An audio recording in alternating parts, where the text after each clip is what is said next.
네, 우리 옆에 사람과 함께 인사하겠습니다. 하하하 인사하겠습니다. 하하하. 네, 네, 하나님 하시고 싶은 대로 하세요. 제가 처음 이제 교육전사로 사역자로 교회에서 사역을 할 때 참 실수가 많았습니다. 너무나 실수가 많았어요. 그 중에 한 가지가 이제 첫 교육전사로 이제 교회 갔는데 주일학교 중등부 이제 겨울 수련회를 이제 진행하는 거였습니다. 아이들이 5명이 있었어요. 여자아이들 5명이랑 함께 주일학교 겨울 수련회를 준비하고 있었는데 아이들에게 5명밖에 안 되니까 그 아이들에게 너희들 어떻게 수련회를 했으면 좋겠니? 라고 하면서 물어봤더니 대뜸 하는 말이 스키장 가요 하는 거예요. 스키장을 가자는 겁니다. 스키장을 가지 않으면 수련회를 참석하지 않겠다는 거였어요. 그래서 제가 이제 선생님들이랑 얘기해서 얘들아 스키장은 조금 우리 예산이 좀 부족하니까 썰매장은 갈게 하면서 설득했는데 안 되는 거예요. 그 중에 대장 역할을 한 여자아이가 스키장 안 가면 수련회 안 갑니다 막 하면서 끝까지 이제 저에게 요청 아닌 협박을 하였습니다. 그 대장 아이가 저에게 막 요청을 하니까 다른 모든 아이들도 스키장을 가야 된다라고 막 저에게 요구를 하기 시작했죠. 선생님들과 상의를 했습니다. 어떻게 해야 될까? 의견을 나누던 중에 한 선생님이 아이들에게 스키장에 데려간다고 하고 썰매장 죄송해요. 제가 너무 실수를 크게 했죠. 스키장에 데려간다 하고 썰매장에 가서 재밌게 놀고 또 1박 2일 밤새도록 아이들은 신나게 놀면 아이들이 은혜도 받고 재밌게 놀다가 스키장에 까맣게 잊어버리고 아주 좋은 시간을 보낼 것 같습니다. 좋습니다 하고 이제 진행을 했습니다. 아이들과 이제 숙소에 가서 통나무 되게 좋은 숙소였어요. 그리고 은혜도 받고 기도도 하고 밤새도록 제가 지금은 밤 10시면 이제 해롱해롱 거려요. 그러니까 잘 못 견디거든요. 그때는 제가 20대였으니까 밤새도록 놀 수 있었어요. 그래서 아이들은 굉장히 신나게 놀고 다음날 스키장 아닌 썰매장 갔습니다. 아이들은 스키장을 다 까먹은 것처럼 썰매장에 너무 재밌게 놀았어요. 썰매장에서 라면도 사주고 김밥도 사주고 아이스크림도 사주면서 재밌게 놀고 이제 교회로 돌아와서 귀가하는 일만 남았습니다. 속으로 안도했죠. 근데 문제는 귀가하는 시간에 일어났어요. 뭐냐면 그 대장 역할을 하는 여자애가 문제인데 그 아이가 왜 스키장은 안 데려가는 거예요? 라고 말한 거예요. 그랬더니 다른 아이들도 다 같이 왜 스키장을 안 데려가고 저에게 거짓말을 한 거예요? 라고 하면 막 저한테 뭐라 하는 거야. 너 미안하다. 다음에 꼭 데려갈게. 조인사님이 돈이 없어서 그래. 막 하면서 아이를 막 안도를 시켰는데 그 대장 학생이 저에게 한마디를 했습니다. 저 이제 이 교회 안 나올 거예요. 그리고는 정말 다음 주부터 교회를 안 나왔어요. 다른 친구들 중에서도 몇 명이 나오지 않게 됐어요. 제가 청년 시절 때 청년부 리더도 하고 고등부 교사도 하고 찬양팀 리더도 하면서 이게 많은 은혜를 받았고 인정도 받고 칭찬도 받았습니다. 그런 자신감으로 사역을 시작해서 하나님께서 내가 가는 곳에 함께 하셔서 놀라운 부흥과 은혜를 허락해 주신다는 그 자신감이 있었거든요. 근데 이 아이를 만나고 이 아이가 했던 말, 저는 이제 이 교회에 안 나올 거예요. 이 한마디에 제가 완전히 무너지게 됐습니다. 지금도 가끔 환청처럼 드려요. 전 이제 이 교회 안 나올 거예요. 주여! 교만한 마음을 내려놓게 달라고 항상 기도합니다. 어떤 하루라는 책에 이런 말이 실려 있습니다. 같은 실수를 두려워하되 새로운 실수를 두려워하지 말라. 실수는 곧 경험이다.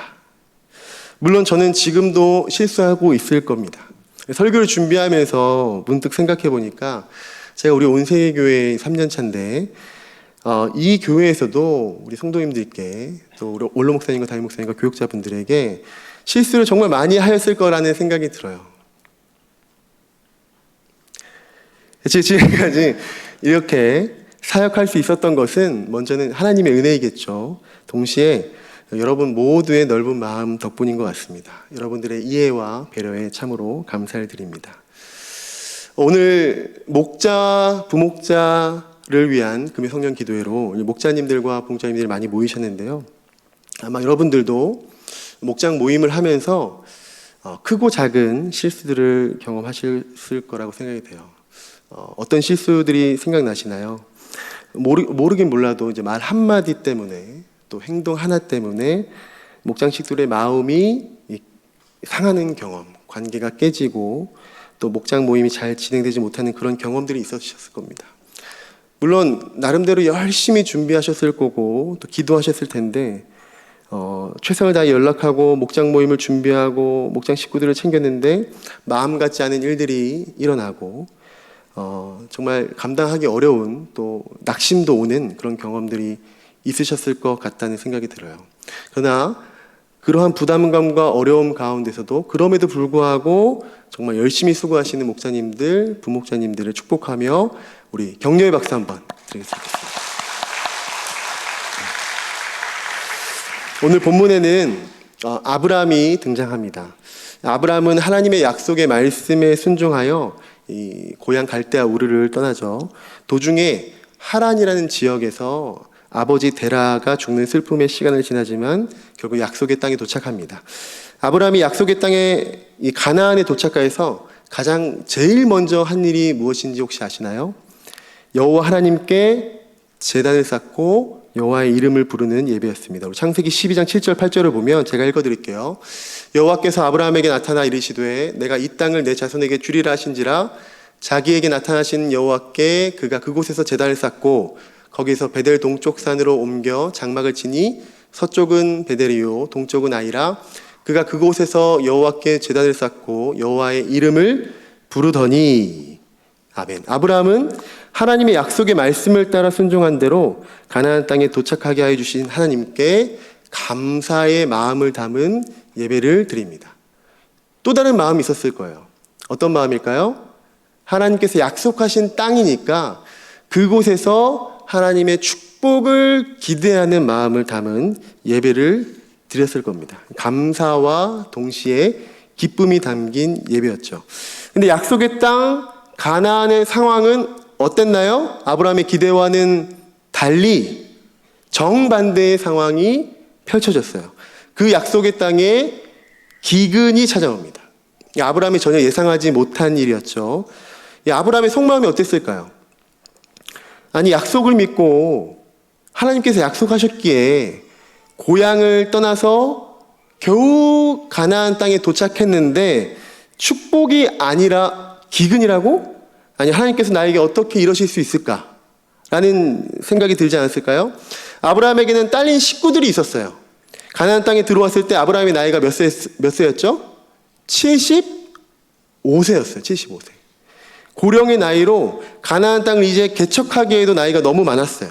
아브라함은 하는 수 없이 약속의 땅인 가나안 땅을 떠날 결심을 하고 먹을 것을 찾아 남쪽으로 이동하다가 결국 애굽에 이르게 됩니다. 애굽은 하나님께서 약속하신 땅이 아니죠. 그 애굽에서 아브라함은 전에는 전혀 경험해보지 못한 두려움, 하나님께서 함께 하실 때에는 정든 고향을 떠났을 때 느끼지 못했고 심적으로 많이 의지했을 아버지가 돌아가셨음에도 경험하지 못했던 그 감정, 두려움이 아브라함에게 찾아온 겁니다. 사랑하는 성도 여러분, 하나님을 떠난 인생은 두려움을 경험한다는 사실 꼭 기억하시길 바랍니다. 가족들을 지키기 위해 애굽 땅까지 내려왔지만 아브라함의 마음에는 두려움이 가득 찼어요. 그 두려움이 결국 가족들을 살리려다가 자기 목숨부터 빼앗기겠다는 그 두려움에 빠져드는 거예요. 그 두려움으로 인하여서 아브라함은 최악의 선택을 합니다. 무슨 선택이죠? 자기 목숨을 지키기 위해서 자기 아내를, 사랑하는 아내를 팔아버리는 거예요. 하나님을 떠난 아브라함은 처절한 실수와 실패를 경험하게 된 거죠. 하나님을 떠난 인생이 택하는 최악의 실수, 실패인 것입니다. 그때 하나님께서 이 최악의 남자 아브라함의 실수를 회복하시기 위해서 애굽의 바로에게 찾아가십니다. 그리고 바로를 통해 아브라함에게 교훈하시는데 창세기 12장 18절, 19절 함께 읽어볼까요? 시작. 바로가 아브라함을 불러서 이르되 네가 어찌하여 나에게 이렇게 행하였느냐? 네가 어찌하여 그를 내 아내라고 내게 말하지 아니하였느냐? 네가 어찌 그를 누이라 하여 내가 그를 데려다가 아내를 삼게 하였느냐? 내 아내가 여기 있으니 이제 데려가라. 무엇입니까? 아브라함은 바로의 책망을 듣고서는 아브라함 자신을 통해 큰 민족을 이루시겠다는 그 약속의 말씀이 자신의 아내인 사레와의 관계를 통해서 이루어진다는 것을 애굽의 바로를 통해서 깨닫게 되는 거예요. 바로의 책망을 듣는 순간 아브라함은 하나님께서 약속하신 말씀, 큰 민족을 이루시겠다는 말씀은 아내 사레를 포함한 약속의 말씀이셨구나. 그래서 아브라함은 그 즉시 자신이 엄청난 실수를 했고 그로 인해 하나님께서 아브라함 자신에게 하신 계획이 실패로 돌아갈 수 있다는 깨달음을 얻게 됩니다. 그리고 한 가지 더, 하나님께서 아브라함 자신에게 하신 약속은 아브라함 자신이 완성하는 것이 아니라 하나님께서, 내가 하는 것이 아니라 누가 하는 것이라고요? 하나님께서 이루시는 것이라는 것을 깨닫죠. 그 즉시 아브라함은 애굽을 떠나 약속의 땅인 가나안으로 하나님의 품으로 돌아갑니다. 그리고 이제 오늘 본문인 창세기 13장이에요. 창세기 13장은 하나님께서 애굽의 바로를 통해 주신 교훈을 아브라함이 한 실수를 깨닫고 성숙해진 모습을 보여주는 내용이 창세기 13장의 내용입니다. 일단 아브라함은 가나안의 땅에 도착해서 다시 처음으로 무엇을 하냐면요, 4절입니다. 4절, 13장 4절 같이 한번 읽어보겠습니다. 시작. 그가 처음으로 제단을 쌓은 곳이라 그가 거기서 여호와 이름을 불렀더라. 어떤 예배였을까요? 처음 드렸던 예배와 똑같아요. 다시 약속의 땅으로 인도하여 주신 하나님께 드리는 감사와 동시에 이제는 반드시 축복해 주실 것이라는 또 다른 기대를 담은 예배였습니다. 예배. 하나님께 예배를 드리는 아브라함, 그런데 또다시 한 가지 문제, 이전에 만났던 것과 똑같은 문제를 만나게 돼요. 그것이 무엇이냐면 다시 돌아온 가나안 땅에 아브라함과 아브라함의 가축과 식솔들만 있었던 것이 아니라 다른 사람들, 수많은 사람들이 이미 있었던 거예요. 아브라함과 함께 고향 갈대아 우르에서부터 함께 지내온 조카인 롯의 식구들이 있었고 또 있었어요. 7절입니다. 같이 한번 읽어보겠습니다. 시작. 그러므로 아브라함의 가축의 목자와 롯의 가축의 목자가 서로 다투고 또 가나안 사람과 브리스 사람도 그 땅에 거주하였는지라. 아멘. 이 7절을 통해서 알 수 있는 것이 무엇이냐면요, 아브람과 조카 롯이 가나안 땅에 들어오기 이전부터 다른 사람들이 이미 가나안 땅에 정착해 있었다는 거예요. 먼저는 첫 번째 사람들은 가나안 땅의 원주민들인 가나안 사람들. 두 번째 사람들은 브리스 사람들입니다. 브리스 사람들. 브리스 사람들 할 때 브리스라는 뜻은 성곽이 없는 들판에 사는 뜻이에요. 그러니까 유목민들을 뜻한다라고 신학자들이 얘기합니다. 그러니까 아마도 브리스 사람들은 가나안에 정착한 사람들은 아니었고 아브라함과 같이 먹을 양식을 찾아서 가나안 땅에 흘러 들어온 사람들이라고 할 수 있는 거예요. 그러니까 지금 아브라함이 다시 돌아왔는데, 약속의 땅에 다시 돌아왔는데 누가 있다고요? 아브라함의 식솔들과 가축들, 롯의 식솔들과 가축들, 가나안 사람들, 그리고 브리스 사람들까지. 그러니까 처음 창세기 12장에서 약속의 땅인 가나안에 도착한 직후에 만났던 그 기근과 똑같은 상황이 펼쳐지고 있는 거예요. 처음에는 아예 기근이었어요. 먹을 것이 없었어요.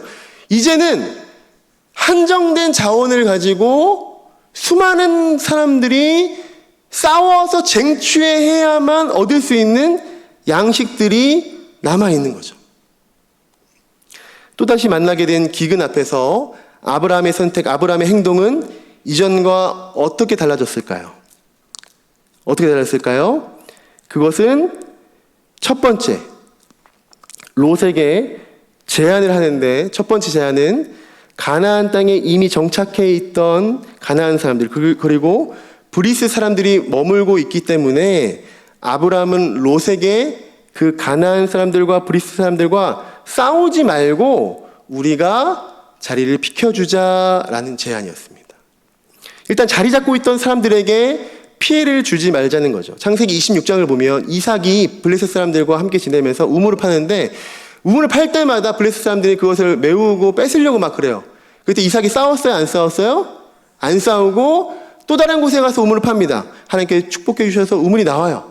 또 그렇게 5번이나 옮기면서 싸우지 않고 끝까지 이동했던 것처럼 아브라함은 가나안 사람들, 브리스 사람들과 싸우지 않고 피한 겁니다. 두 번째 제안이 뭐냐면 여러분들이 잘 알고 있는 롯에게 먼저 선택권을 주는 것입니다.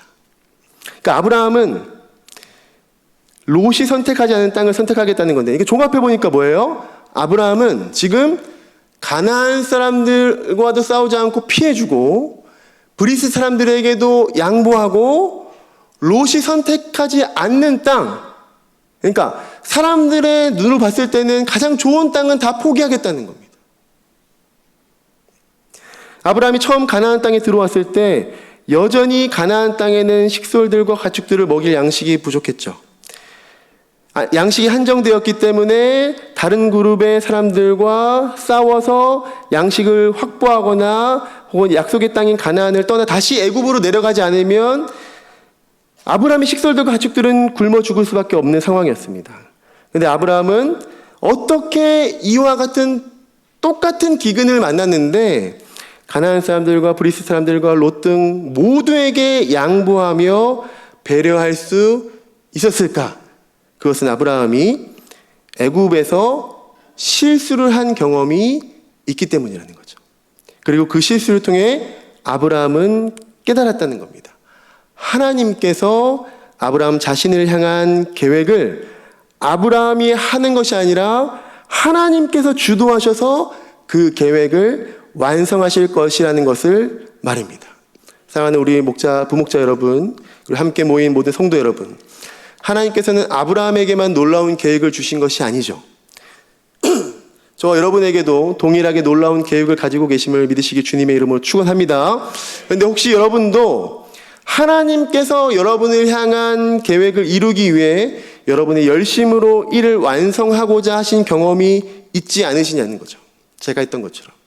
분명 하나님께서 응답해 주셨기 때문에 목자의 역할도 부목자의 역할도 교사, 찬양 여러 가지 역할도 감당하셨을 것입니다. 그런데 혹시 나의 열심, 나의 노력으로 하나님의 일들을 이루고자 하시지는 않으셨는지 혹은 그렇게 하고 계시지는 않으시냐는 질문을 드리는 겁니다. 우리는 하나님의 약속을 이루시는 하나님의 방법이 무엇인지 다시 확인할 필요가 있어요. 우리 창세기 12장 1절 2절 아브라함에게 주신 하나님의 약속의 말씀입니다. 같이 한번 읽어볼까요? 시작. 여호와께서 아브라함에게 이르시되 너는 너의 고향과 친척과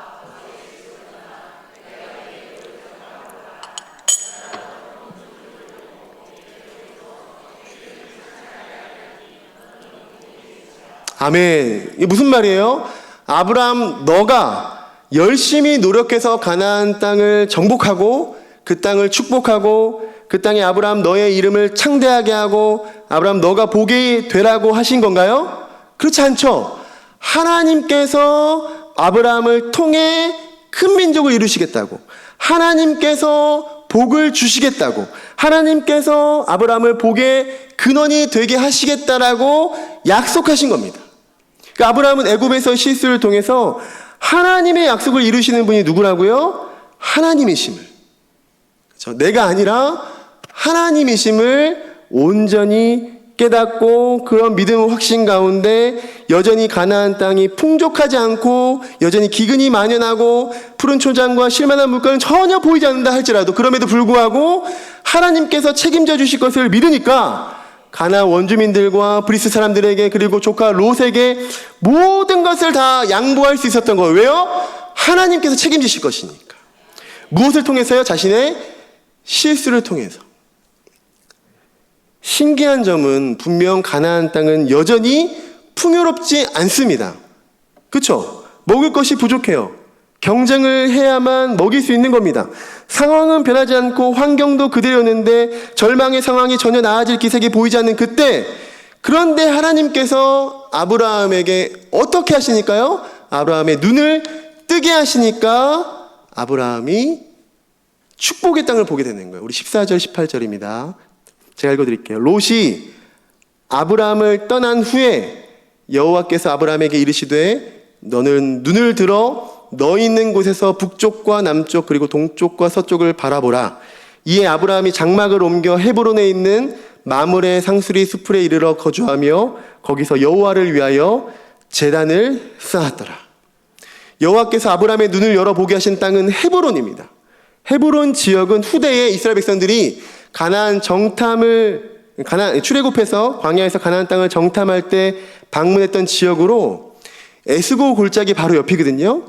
에스고 골짜기 어떤 곳이냐면 정탐꾼들이 그 땅의 소산들을 증거로 가져가기 위해서 열매를 가져가는데 두 장정이 포도송이 하나를 어깨에 메고 걸어갔다. 그러니까 엄청난 복과 은혜가 넘치는 곳이다라고 성경 기록하고 있어요.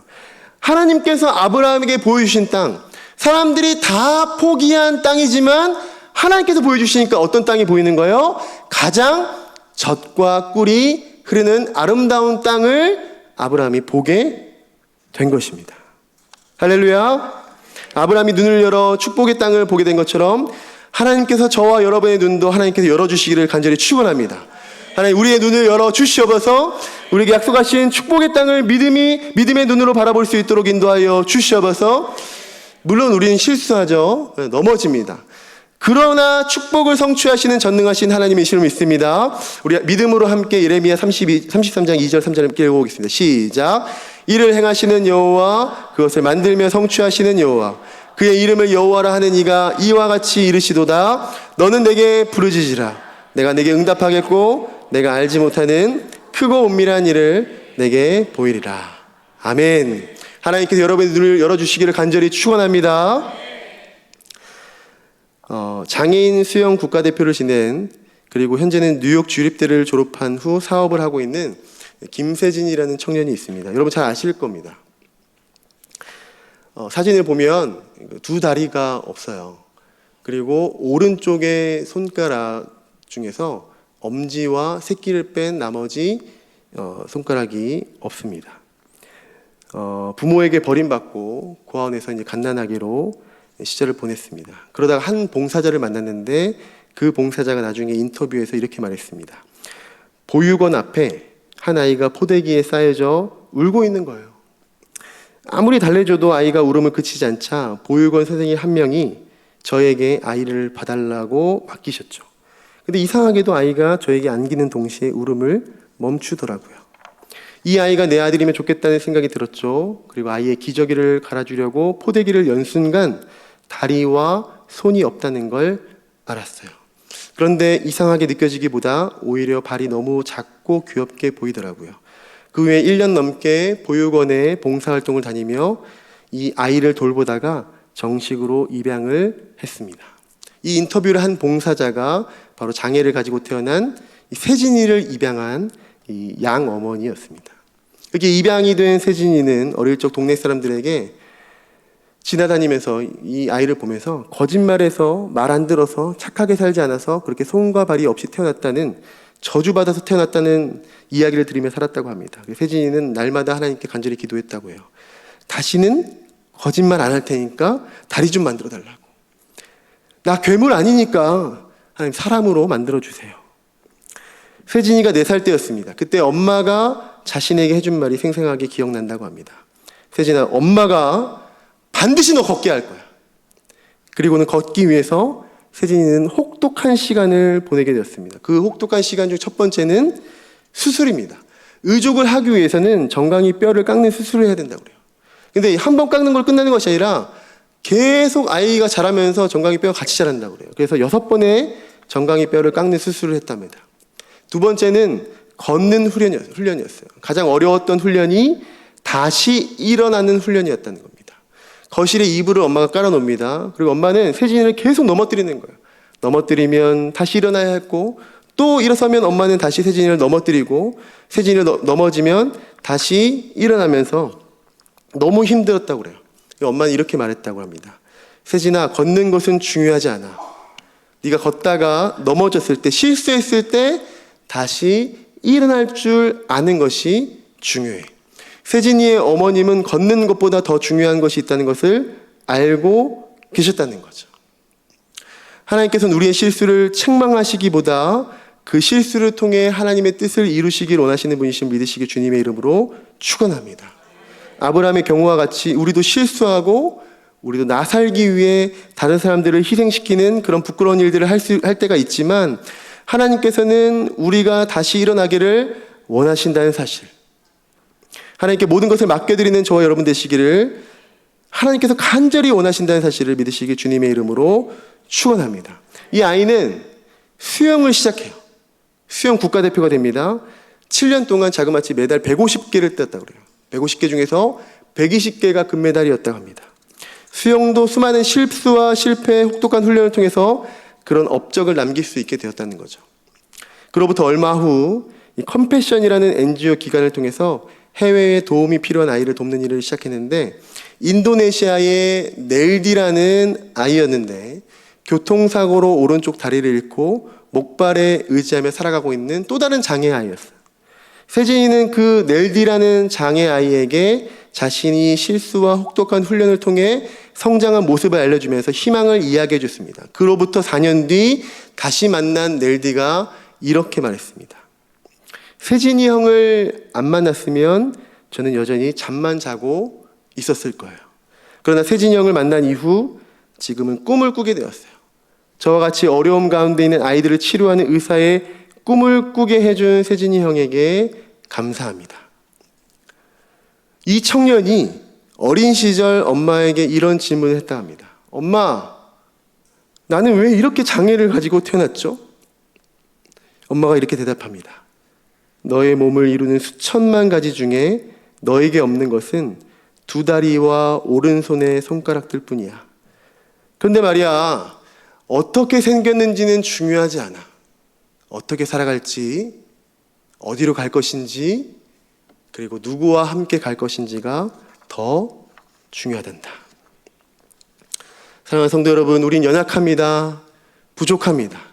우리에게 없는 것에 주목할 때가 많습니다. 우리 가지지 못한 것에 마음을 뺏기고 절망하고 낙담하며 좌절하면서 내 힘으로 어떻게 그걸 해결해 보려고 하는 일들이 많이 있습니다. 세진이 어머니의 말씀처럼 우리가 누구와 함께하고 있는지를 기억하시길 부탁드립니다. 우리는 누구와 함께 살아가고 있나요? 우리 주 여호와 하나님이심을 믿습니다. 전능하사 천지를 만드신 하나님이십니다. 우리가 가지지 못한 그 모든 것들을 더한 것보다 더 크고 위대하신 하나님, 불가능이 없으시고 모든 것을 가능케 하시는 그 하나님께서 우리와 함께하고 계심을 믿으시기를 주님의 이름으로 축복합니다. 목자로, 부목자로 여러 다양한 모습으로 하나님의 약속의 말씀을 신뢰하며 주님의 일에 동참하고 계신 모든 분들을 주님의 이름으로 축복합니다. 기도하겠습니다.